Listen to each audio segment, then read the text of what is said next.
Hello, my name is Rinon, and it's been a little while since you've seen any guide content from me. It's been a long time because I've spent a good chunk of time over the last few months embarking on a quest to obtain the asteroid mount for completing 2,000 Mentor Roulettes. And you know what I found? As soon as you find your way into the dreaded domain of an extreme trial, especially from Heavensward onwards, your chances of actually getting the clear drop drastically. And why? Because mentors absolutely suck at mentoring.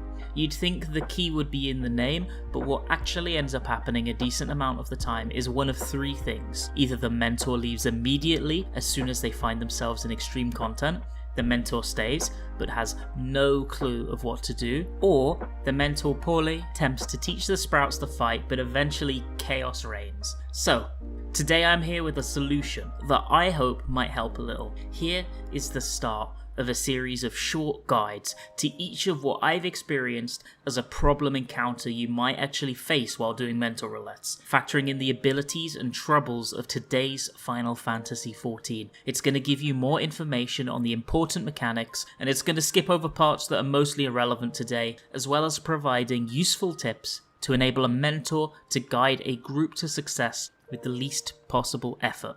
If you're doing Mentor Roulettes yourself, I want these guides to be watchable and digestible by new players and mentors alike in less than 5 minutes, so maybe it'll help you out. It could even be a thing that maybe you link in a party chat and go, okay, we take 2 minutes, watch this, then easy free loot, let's one-shot it, right?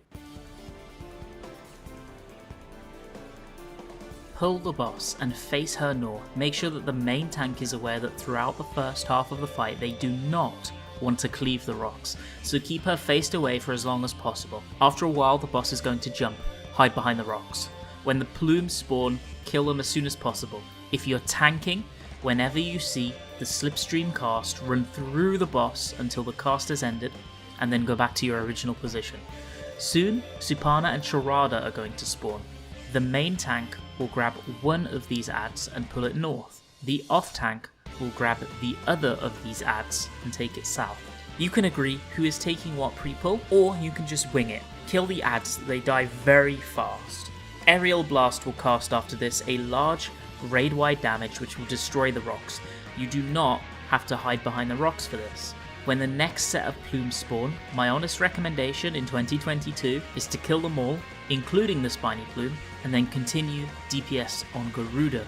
When Garuda flies into the air, if you are a tank, you should tank LB1. If you have a shield healer, shields will suffice. If you are neither, call a tank LB from party chat. This will mitigate the damage easily from having failed the plume mechanic and is much more consistent. Most Mentor Roulettes I got for Garuda cleared around here, but if the fight continues, a bunch of tornado indicators will appear on the floor you can see here, and eventually Supana and Charada will respawn. Do the exact same as before, but with much more limited free space than before, in one of the multiple fixed safe spots that you can see here. Eventually, another spiny plume will spawn during this phase, and if you see this mechanic, you must do it correctly by ensuring the spiny plume doesn't die until her raid damage is about to come out. Then you kill the plume, which will spawn a bubble that the group can hide inside to survive. That should be enough to get you through Garuda quickly and easily. I've only ever seen the phase with Charada and Supana respawning once, ever, in almost 2,000 Mentor Roulettes, so you shouldn't see it too often. TLDR for party chat, tank dodge slipstream. One tank grab each add, pull them apart and kill. Kill all plumes. Tank LB when the boss flies in the air in the second half of the fight. Done.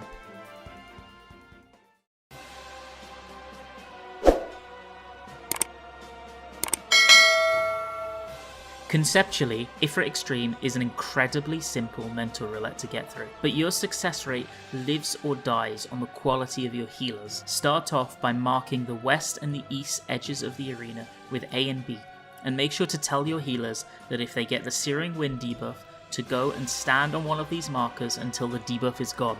Additionally, all other players should avoid these markers when a healer is on it. Searing Wind is a debuff that can only go on healers, and alternates between the two healers. It pulses a massive AoE that pushes back other players and deals significant damage, so keeping it out of the group is essential. Every cleave from the boss will give a stack of suppuration to the tank, which lowers HP for a duration. I recommend tank swapping at 3 stacks, but you can take 4 at a push. DPS the boss until nails spawn. When nails spawn, focus them down. Killing a nail gives a vuln stack for a few seconds. If you ever hit 3 or more vuln stacks, don't kill a nail for a few seconds until it drops. The group should aim to start northeast and rotate clockwise, killing all of the nails as they go. But if you don't stick to that, it shouldn't really be a problem. There will be 3 sets of nails to kill, each with more nails than the last, and the final set will have a larger nail in the middle. Kill them all, bearing in mind the vulns. After each nail phase, there will be a large raid-wide damage following Ifrit jumping to the center.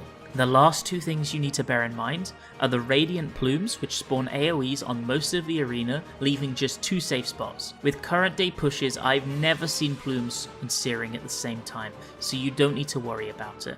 And finally, Ifrit dashes. 4 Ifrits will spawn on the edge of the room. Make your way to the edge, look for the glowing Ifrit. When he dashes, move into either the space he was in or directly opposite him. Done, you can AFK the rest of the mechanic. TLDR for party chat, A and B are for the Searing healers. If you get Searing, go there. If you don't have Searing, stay away. Tank swap at 3 stacks, kill all nails clockwise, wait if too many die at once.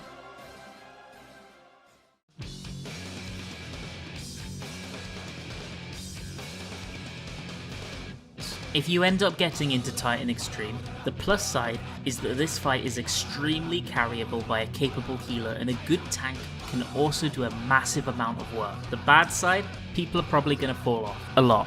Constantly throughout the fight, you'll be avoiding line AoE landslides and circle AoE weight of the lands. To make weight of the lands easier to deal with, it helps for the group to stack on the butt and then spread, but you can make it work if people don't follow that. Whenever Titan jumps, go to the edge of the arena as he's going to land for raid damage, as well as making the workable arena smaller. Additionally, Mountain Buster tank cleaves will give the tank a debuff, swap at 3 stacks. After the first jump, the first jails will happen. These target a healer and a DPS. The DPS marked will want to stand on the boss's butt just inside the edge of the hitbox, and the healer will want to stand at the back of the room away from the group. If the 2 jails form while too close together, they will take significantly less damage. Additionally, Titan will do an upheaval knockback. Everybody should stack on the DPS jail, destroy the DPS jail, and then get knocked back and kill the healer jail.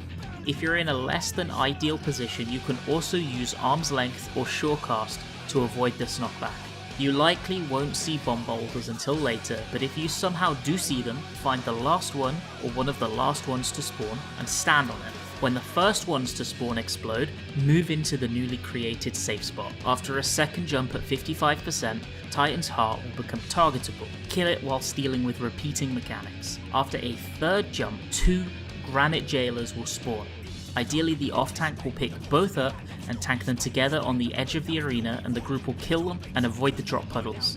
The mechanics you've seen so far will repeat with new patterns of bombs until you clear or enrage. If you see far enough into the fight, a number of bombs will drop and cover the entire arena. Mark, target, 1.